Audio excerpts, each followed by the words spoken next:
जय श्री कृष्ण भक्तों। आज ऋषि पंचमी का पावन पर्व है। इस अवसर पर मैं आप सबको बधाई और शुभकामनाएं देता हूं।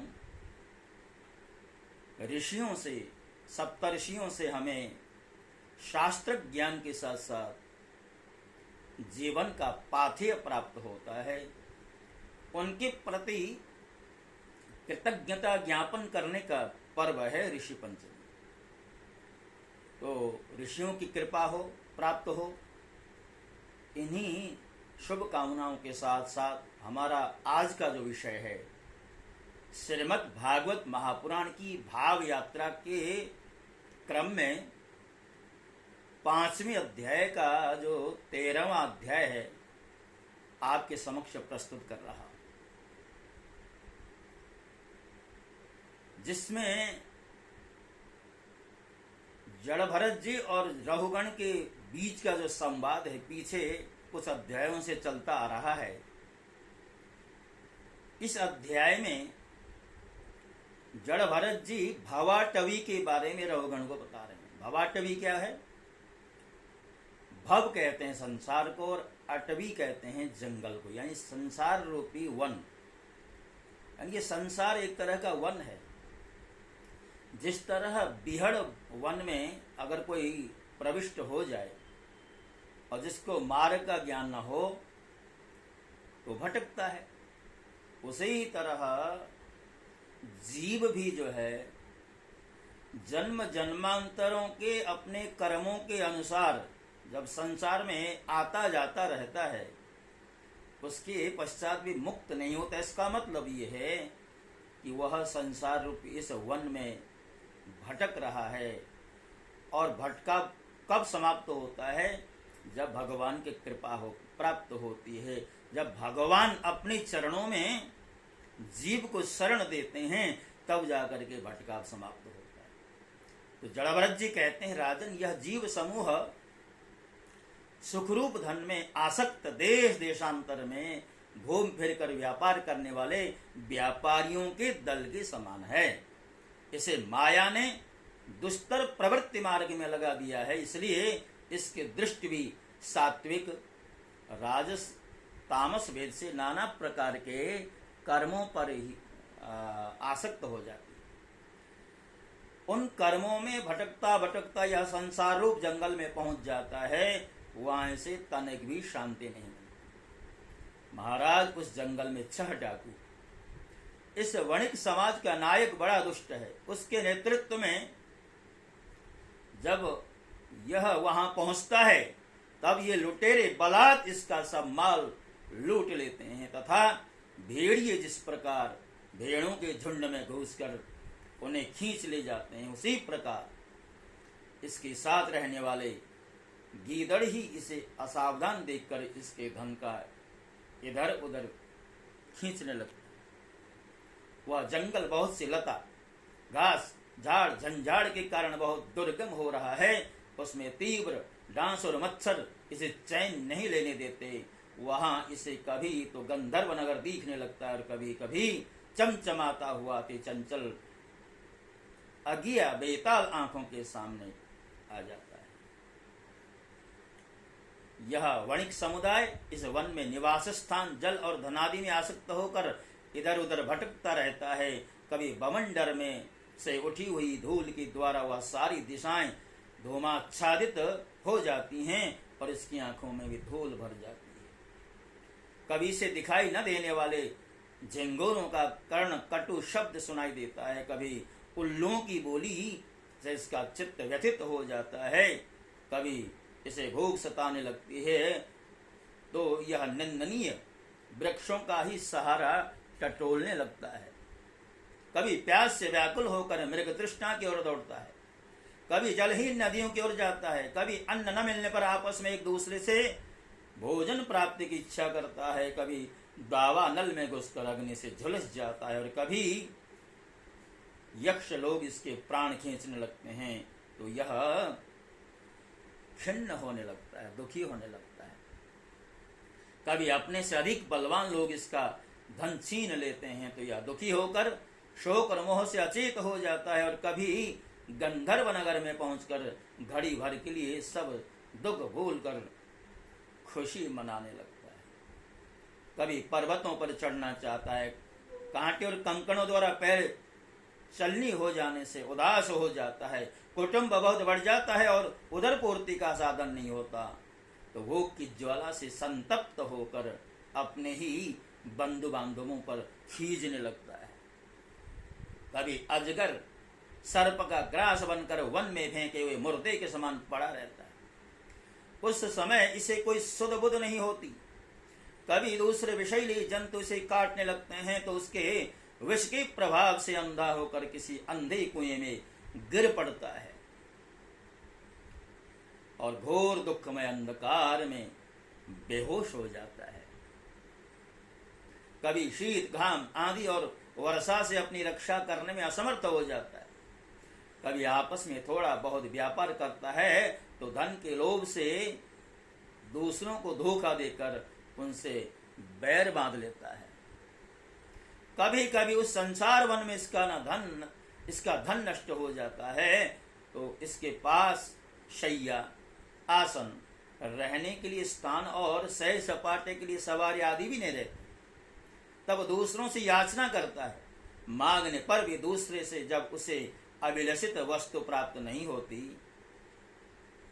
तो पराई वस्तुओं पर अनुचित दृष्टि रखने के कारण बड़ा तिरस्कार सहना पड़ता है इसे। इस प्रकार व्यावहारिक संबंध के कारण एक दूसरे से द्वेषभाव बढ़ जाने पर भी वह वणिक समूह आपस में विवाहादि संबंध स्थापित करता है और फिर इस मार्ग में तरह तरह के कष्ट और धन क्षय आदि संकटों को भोगते भोगते मृतकवत हो जाता है। साथियों में से जो मरते जाते हैं उन्हें जहां का तहां छोड़कर नवीन उत्पन्न हुओं को साथ ले वह बनी जारों का समूह बराबर आगे ही बढ़ता जाता है। बीरबल उनमें से कोई भी प्राणी न तो आज तक वापस लौटा है और न किसी ने इस संकटपूर्ण मार्ग को पार करके परमानंद मय योग की शरण ली। जिन्होंने बड़े बड़े दिक्पालों को जीत लिया है वे धीर वीर पुरुष भी पृथ्वी में यह मेरा है ऐसा अभिमान करके आपस में बैर ठान कर संग्राम भूमि में जुझ जाते हैं तो भी उन्हें भगवान विष्णु का वह अविनाशी पद नहीं मिलता जो वैरहीन परमहंस को प्राप्त होता है। इस भवाटवी में भटकने वाला यह बनिजारों का दल कभी किसी लता की डालियों का आश्रय लेता है और उस पर रहने वाले मधुर भाषी पक्षियों के मोह में फंस जाता है। कभी सिंहों के समूह से भय मानकर बगुला, कंक और गिद्धों से प्रीति करता है। जब उनसे धोखा उठाता है तब हंसों की पंक्ति में प्रवेश करना चाहता है किंतु उसे उनका आचार नहीं स्वाद। इसलिए बानरों में मिलकर उनके जाति स्वभाव के अनुसार दाम्पत्य सुख में रत रहकर विषय भोगों में इंद्रियों को तृप्त करता रहता है और एक दूसरे को का मुख देखते देखते अपनी आयु की अवधि को भूल जाता है। वहां वृक्षों में क्रीड़ा करता हुआ पुत्र और स्त्री के स्नेह पास में बंध जाता है। इसमें मैथुन की वासना इतनी बढ़ जाती है कि तरह तरह के दुर्व्यवहारों से दीन होने पर भी यह विवश होकर अपने बंधन को तोड़ने का साहस नहीं कर पाता। कभी असावधानी से पर्वत की गुफा में गिरने लगता है तो उसमें रहने वाले हाथी से डरकर किसी लता के सहारे लटका रहता है। हे शत्रु दमन, यदि किसी प्रकार से उस आपत्ति से छुटकारा मिल जाता है तो यह फिर अपने गोल में मिल जाता है। जो मनुष्य माया की प्रेरणा से एक बार इस मार्ग में पहुंच जाता है उसे भटकते भटकते अंत तक अपने परम पुरुषार्थ का पता ही नहीं चलता। रहोगण, तुम भी इसी मार्ग में भटक रहे हो, इसलिए अब प्रजा को दंड देने का कार्य छोड़कर समस्त प्राणियों के सुहृद हो जाओ और विषयों में अनासक्त होकर भगवत सेवा में तीक्ष्ण किया हुआ ज्ञान रूप खड्ग लेकर इस मार्ग को पार कर लो। रहुगण ने कहा, ओहो, समस्त योनियों में यह मनुष्य जन्म ही श्रेष्ठ है। अन्यान्य लोकों में प्राप्त होने वाले देवादि उत्कृष्ट जन्मों से भी क्या लाभ है, जहां भगवान ऋषिकेश के पवित्र यश से शुद्ध अंतःकरण वाले आप जैसे महात्माओं का अधिकाधिक समागम नहीं मिलता। आपके चरण कमलों के रज का सेवन करने से जिनके सारे पाप ताप नष्ट हो गए हैं, उन महानुभावों को भगवान की विशुद्ध भक्ति प्राप्त होना कोई आश्चर्य की बात नहीं। मेरा तो आपके 2 घड़ी के सत्संग से ही सारा कुतर्क मूलक अज्ञान नष्ट हो गया। ब्रह्म ज्ञानियों में जो वयोवृद्ध हों उन्हें नमस्कार है, जो शिशु हों उन्हें नमस्कार है, जो युवा हों उन्हें नमस्कार है, और जो क्रीड़ारत बालकों ने भी नमस्कार है।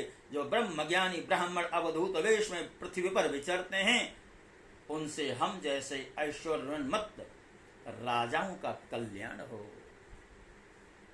सुखदेव जी कहते हैं, उत्तरानंदन, इस प्रकार उन परम प्रभावशाली ब्रह्मर्षि पुत्र ने अपना अपमान करने वाले सिंधु नरेश रहुगण को भी अत्यंत करुणावश आत्म तत्व का उपदेश दिया। तब राजा रहुगण ने दीन भाव से उनके चरणों की वंदना की। फिर वे परिपूर्ण समुद्र के समान शांत चित्त और उपरतेंद्रिय होकर पृथ्वी पर विचरने लगे। उनके सत्संग से परमात्म तत्व का ज्ञान पाकर सौवीरपति रहुगण ने भी अंतःकरण में अविद्यावश आरोपित देहात्म बुद्धि को त्याग दिया। राजन, जो लोग भगवत आश्रित अनन्य भक्तों की शरण ले लेते हैं, उनका ऐसा ही प्रभाव होता है। उनके पास अविद्या ठहर नहीं सकती। राजा परीक्षित ने कहा, महाभागवत, हे मुनिश्रेष्ठ, आप परम विद्वान हैं। आपने रूपकादियों के द्वारा अप्रत्यक्ष रूप से जीवों के जिस संसार रूप मार्ग का वर्णन किया है, उस विषय की कल्पना विवेकी पुरुषों की बुद्धि ने की है। वह अल्प बुद्धि वाले पुरुषों की समझ में सुगमता से नहीं आ सकता। अतः मेरी प्रार्थना है कि इस दुर्बोध विषय को रूपक का स्पष्टीकरण करने वाले शब्दों में खोल करके समझें। भक्तों, जैसा कि हमने आरंभ में कहा था, श्रीमद् भागवत जो है बहुत गंभीर विषय है, बहुत दुरूह विषय है। सामान्य बुद्धि जो है इसे समझ पाने में समर्थ नहीं। हम देखते हैं कि जिनको श्रीमद् भागवत का आंशिक भी ज्ञान न हो, जिन्होंने श्रीमद् भागवत का अध्ययन कभी नहीं किया हो, सुनी सुनाई बातों को प्रस्तुत करने के लिए व्यास पीठ में बैठ करके मन गणंत कथानकों के द्वारा लोगों को भ्रमित कर रहे हैं। कल तक जो लोग किसी अन्य व्यवसाय में थे, जिन्हें कोई वृत्ति मिल नहीं रही थी, रोजगार से जो दूर थे, उन लोगों ने सोचा ये प्रवचन का जो मार्ग है ये तो बहुत ही सरल है, इसमें तो किसी को भी बुद्धू बनाया जा सकता है। हमारा जो हिंदू समाज है, सनातन समाज है, शास्त्रों को लेकर के इतना असावधान है कि कोई भी आकर के हमें बुद्धू बना सकता। जैसा कि हमने अपने जीवन में अनुभव किया, मैं विगत 24 वर्षों से श्रीमद् भागवत की कथा कर रहा हूं, और जो जो लोग मेरे भागवत के संपादन में सहयोगी के रूप में जुड़े, चाहे वो भजन गायक हों, चाहे ढोलक बजाने वाले हों, बांसुरी बजाने वाले हों, या अन्य सहयोगी के रूप में जिन्होंने भी मेरा साथ दिया है, आज मैं देखता हूं एक से एक सब के सब कथावाचक बन।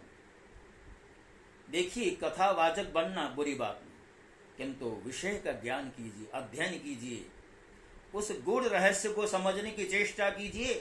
तब कहीं जाकर के मंचस्थ होकर के आप कथा करें तो बात समझ में आती है किंतु हम देखते हैं भागवत के नाम पर बस भजन कीर्तन नाचना गाना यही हो रहा है। इससे न कथावाचक का ही कल्याण होने वाला है, न आयोजकों का कल्याण होने वाला है, न समाज का कल्याण होने वाला है। भक्तों, इस बात का हम विचार करें। विरक्तो वैष्णवो विप्रो वेद शास्त्र विशुद्धिकृत, कथा का वाचक कैसा हो? विरक्त हो, वैष्णव दीक्षा से दीक्षित हो, और जिसने वेदों का अध्ययन किया हो, ऐसा योग्य वक्ता होना चाहिए। किंतु हम देख रहे हैं जिसका भी मौका लग रहा है कुछ भक्तों को इकट्ठा कर लेता है और तामझाम जोड़ करके व्यासपीठ में बैठ जाता है, और उसके कुछ संगी साथी उस आयोजन को सफल बनाने में उसकी सहायता करते हैं। और जब भजन कीर्तनों में जब ठुमके लगाने लगते हैं लोग, उसमें खास करके हमारी माता बहनें, विद्वानों की परख वो लोग कर रहे हैं जिन्होंने कभी भागवत या शास्त्रों का अध्ययन या अनुशीलन नहीं किया। वो सर्टिफिकेट दे देते हैं, अरे वाह जी वाह, महाराज जी क्या अच्छी कथा करते हैं। क्योंकि ऐसा लगता है जिस तरह अंधों के सहारे चलने वाला अंधा होता है, तो अंधे के सहारे जब चलोगे तो फिर गड्ढे में ही गिरोगे। तो अब ये संसार जो है अंधों के सहारे आगे बढ़ रहा है और अपना कल्याण चाहता है। अंधों के सहारे लंबी यात्रा नहीं हो सकती, अंधा खुद भी गड्ढे में गिरेगा और अपने साथ जो चल रहे लोग हैं उनको भी गिराएगा। इस बात का ध्यान रखें, विद्वानों का चयन करें। इसलिए मैंने भागवत की सब के सब विषय रखे जाएं, इसलिए मैंने ये भावार्थ अपलोड करने का निश्चय किया है। सप्ताह के द्वारा 7 दिनों में जो कथा कही जाती है मंचस्थ होकर के, उसमें कितने प्रसंग छुए जा सकते हैं? संभव नहीं। श्रीमद् भागवत के साथ अन्याय नहीं होना चाहिए, इस बात के मद्देनजर मैंने अभियान चलाया है, और इस अभियान का स्वागत भी हो रहा है। और जिनके पास मेरे ये क्लिप पहुंच रहे हैं वो मेरे इस चैनल को सब्सक्राइब कर रहे हैं, और किसी कारण पहुंच तो गए हों, देखा और आगे बढ़ा दिया। आप कृपया ऐसा न करें। जहां भी मेरा चैनल दिखाई दे सब्सक्राइब अवश्य कर दें, ताकि मेरा जो अभियान है वो और आगे बढ़ता रहेगा। इन्हीं शब्दों के साथ मैं आपसे विदा होता हूँ। जय श्री कृष्ण।